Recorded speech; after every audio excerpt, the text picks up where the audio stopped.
একটা অসুস্থ প্রজন্ম তৈরি করছে আমরা, জানেন? এই প্রজন্মের ছেলেরা নাস্তা করে 12টা-1টার দিকে, দুপুরে এদের রাত হয় 12টা-1টা পর্যন্ত, ঘোরাফেরা করে, ফজরের নামাজের সময় ঘুমায়। ফজর নামাজটা পড়ে ঘুমায় না, কিন্তু ফজর নামাজের সময় ঘুমায়। উঠে দেখবেন 12টা-1টায় নাস্তা করে, 12টা-1টার দিকে।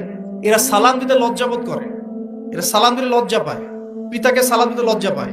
হ্যাঁ, টাকটুর উপরে কাপড় দাড়ি রাখা এদের কাছে মনে হয় ব্যাকডেটেড থিঙ্কিংস। হ্যাঁ, এরা এরা পাপকে পাপ মনে করে না, মাদককে এরা স্বাভাবিক মনে করে, জেনাটাকে স্বাভাবিক মনে করে।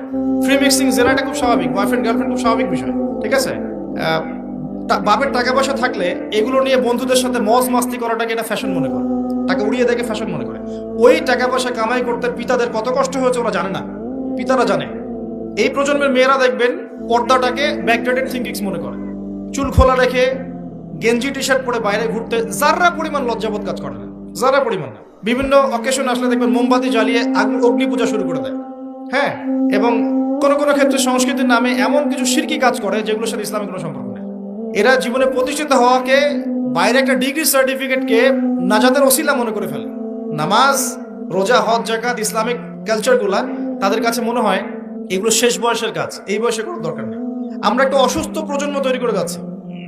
আপনি সালাম দিয়ে দেখেন উত্তর দেয় না, সালাম দিলে সাই বোধ করে, সালাম দিতে মনে হেড হয়ে যাচ্ছে মাথাটা। কি লজ্জা, সালাম দিতে কি লজ্জা। দেখবেন হ্যালো হাউ আর ইউ, পশ্চিমারা যা যা করে হুবাহু ওদের কাট পেস্টে লাইফ লিড করে।